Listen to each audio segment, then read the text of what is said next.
Ilmu Allah Subhanahu wa Ta'ala tak terbatas dan azali. Gus Baha memulai dengan menekankan bahwa ilmu Allah Subhanahu wa Ta'ala adalah mutlak, tak terbatas, dan azali. Artinya, Allah Subhanahu wa Ta'ala mengetahui segala sesuatu tanpa perlu mencari atau mengumpulkan data.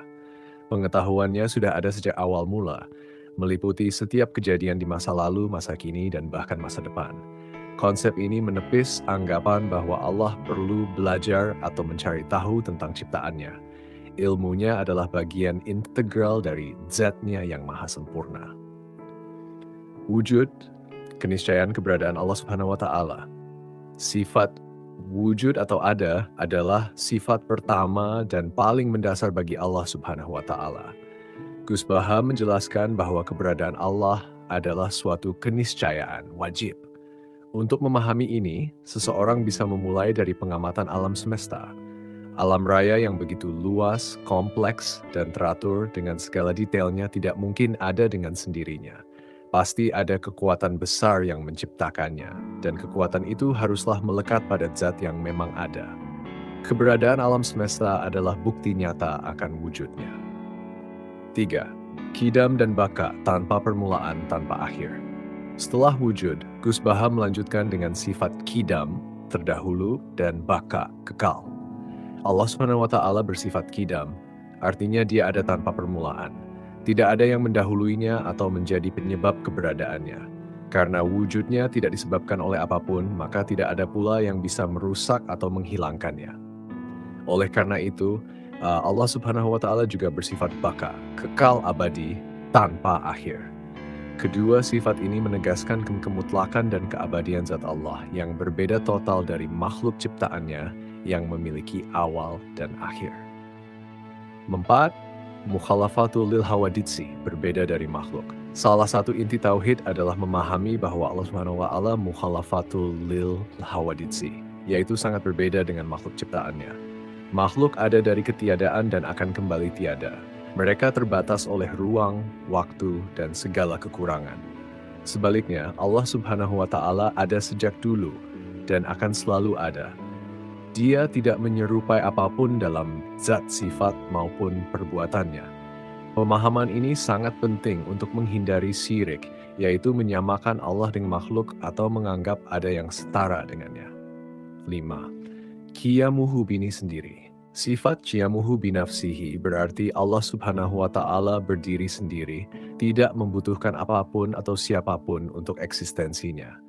Keberadaannya tidak bergantung pada makhluk, tidak membutuhkan penopang, dan tidak memerlukan bantuan. Ini adalah kebalikan dari makhluk yang selalu bergantung pada pencipta dan lingkungannya untuk bisa ada dan bertahan hidup. 6. Keesaan yang mutlak.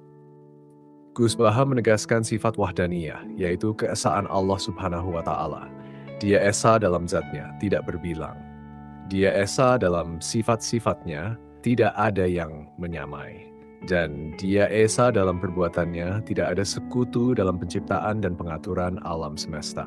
Allah menciptakan langit dan bumi tanpa perlu bantuan siapapun, termasuk malaikat. Gus Baha juga meluruskan pemahaman tentang malaikat. Iman kepada malaikat adalah karena perintah Allah, bukan karena meyakini malaikat membantu Allah dalam penciptaan. Malaikat adalah utusan yang menjalankan perintah Allah, bukan mitra kerjanya.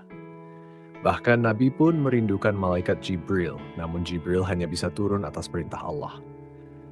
7. Semua kejadian atas kehendak Allah Subhanahu wa Ta'ala. Poin penting lainnya yang disampaikan Gus Baha adalah bahwa segala sesuatu yang terjadi di dunia ini, baik atau buruk, adalah atas kehendak dan skenario Allah Subhanahu wa Ta'ala. Pemahaman ini seharusnya menumbuhkan sikap tawakal dan ikhlas dalam diri seorang Muslim. Tidak perlu menyesali nasib atau meratapi kejadian yang telah ditetapkan. Keyakinan ini juga mengajarkan bahwa di balik setiap takdir, pasti ada hikmah dan kebaikan yang telah Allah rencanakan. Hayat, sama, bashar, kalam, dan ilmu, sifat-sifat kesempurnaan. Gus Baha juga membahas sifat-sifat kesempurnaan Allah lainnya.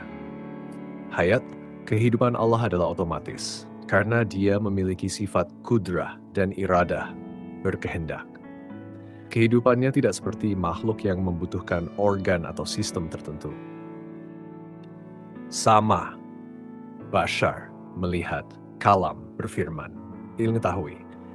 Gus Baha menjelaskan bahwa ada pandangan ulama yang mengaitkan sifat mendengar dan berfirman pada akhirnya berujung pada mengetahui, ilmu.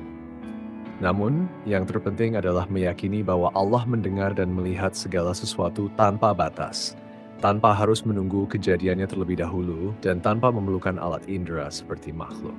Stin 9, Perdebatan Al-Quran. Makhluk atau kadim. Dalam pengajian ini, Gus Baha juga menyinggung perdebatan klasik antara Imam Ahmad bin Hanbal dengan Khalifah Ma'mun mengenai apakah Al-Quran itu maru atau kadim terdahulu. Imam Ahmad berpendapat bahwa Allah sudah mengetahui segala sesuatu sejak azali, termasuk apa yang akan difirmankannya dalam Al-Quran. Oleh karena itu, Al-Quran sebagai firman Allah bersifat kadim. Perdebatan ini menyoroti kedalaman dan kompleksitas pembahasan akidah dalam Islam. Sifat idrak perlukah ditambahkan? Terakhir, Gus Baha menyentuh pembahasan tentang sifat idrak menemukan. Ada perbedaan pendapat di kalangan ulama mengenai perlu atau tidaknya menambahkan sifat ini bagi Allah. Meskipun Allah pasti menemukan segala sesuatu, sifat idrak tidak secara eksplisit disebutkan dalam Al-Quran dan hadits sebagai salah satu sifat wajib. Ini menunjukkan bahwa dalam akidah ada ruang untuk perbedaan pandangan yang tetap berada dalam koridor syariat. Pengajian Gus Baha tentang sifat-sifat Allah Subhanahu wa Ta'ala ini adalah pengingat penting akan kemutlakan dan keagungan Tuhan semesta alam. Memahami sifat-sifat ini bukan hanya sekadar hafalan, melainkan sebuah perjalanan spiritual untuk menguatkan tauhid dan keimanan.